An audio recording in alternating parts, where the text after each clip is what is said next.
Respon keluarga Dodi atas tuntutan 20 tahun penjara di kasus narkoba Teddy Minahasa. Kami ingin mengajukan permohonan status justice kolaborator terhadap terdakwa Dodi Prawira Negara, di mana mulai dari awal proses penyidikan, penuntutan sampai persidangan sudah mengungkap seluruh fakta-fakta, membongkar semuanya sampai Jenderal Bintang 2 yang mulia. Kami mohon sesuai dengan prinsip keadilan dan mekanisme beracara, kami mohon kiranya permohonan ini dapat diterima di dalam persidangan ini, sehingga masyarakat bisa melihat, mendengar bahwa kejujuran masih bisa dipertimbangkan dalam persidangan ini. Kami mohon, kami serahkan ke hadapan yang mulia. Terima kasih. Baik. Apakah diserahkan tersendiri atau bersama-sama dengan nota pembelaannya? Izin tersendiri yang ini yang mulia. Baik. Ya, nanti di pembelaan. Artinya ini dulu diserahkan, pembelaannya menyusul. Menyusul yang mulia. Baik. Ketika rekaman itu dibawa dalam persidangan oleh Anda, apa yang ingin Anda sampaikan ke publik ataupun ke majelis hakim? Saya ingin menyampaikan bahwa dia tuh intervensi sampai dengan orang tuanya.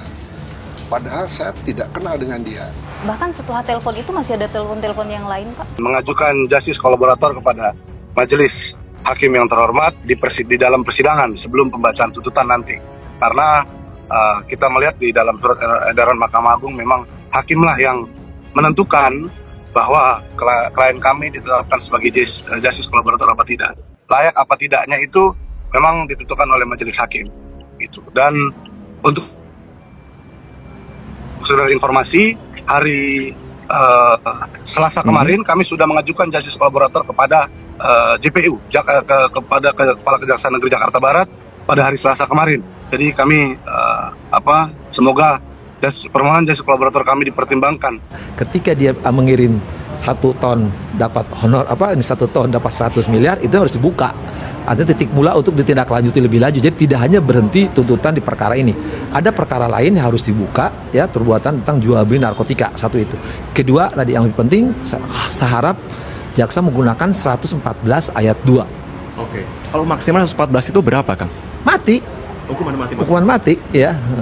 Itu kan jelas dia memperdagangkan, ya, memperjualbelikan. Kalau yang 112 kan dia hanya menyimpan, menguasai. Faktanya kan disisihkan yang 5 kilo, bukan disisihkan, tapi untuk diperjualbelikan dan diakui oleh sepupunya Linda. Bahkan Linda mengatakan perbuatannya yang lebih jauh lagi kan. Apakah JPU dalam tuntutannya ada mempertimbangkan ataupun menetapkan justice kolaborator kepada Bapak Dodi yang sedari awal sudah komitmen dan konsisten untuk mengungkap perkara ini agar terang gitu loh. Karena kalau bukan peran Pak Dodi, Ibu Linda, dan Samsul Ma'arif untuk mengungkap perkara ini, mungkin perkara ini tidak akan terungkap sampai seperti hari ini. Keluarga mantan Kapolres Bukit Tinggi AKBP Dodi Prawinegara menyaksikan sidang tuntutan kasus narkoba di PN Jakarta Barat Senin 27 Maret 2023. Dalam tuntutan jaksa penuntut umum, terdakwa Dodi Prawinegara telah terbukti secara sah meyakinkan melakukan tindak pidana, menjatuhkan pidana terhadap terdakwa dengan pidana penjara 20 tahun. Kata jaksa, mendengar tuntutan putranya Ibunda Dodi, Endang Sri Wahyuningsih, menangis. Ia pun didampingi adik dan istri Dodi Prawinegara. Sebelumnya JPU menyatakan ada hal yang memberatkan Dodi karena menukar bukti narkoba dengan tawas. Selain itu, terdakwa Dodi merupakan anggota Polri tapi terlibat peredaran narkoba. Kami tim kuasa hukum sangat kecewa karena JPU dalam tuntutannya tidak menunjukkan ataupun mencerminkan keadilan, ujar Adril di Pengadilan Negeri Jakarta Barat Senin 27 Maret 2023. Adril mengungkapkan semua kliennya telah jujur dan kooperatif sejak awal ditangkap hingga pemeriksaan terdakwa. Namun hal tersebut tidak menjadi pertimbangan yang lebih meringankan tuntutan para terdakwa. Dia pun berpikiran bahwa kejujuran kliennya kali ini tidak dipertimbangkan seperti Barada Richard Eliezer Pudihang Lumiu. Walaupun eksekutor, namun lebih melihat kepada otak yang mengendalikan tindak pidana yang terjadi. Nanti pada akhirnya ke depan presiden ini akan membuat kejujuran itu tidak ada gunanya. Orang akan berpikir demikian, kata Adril.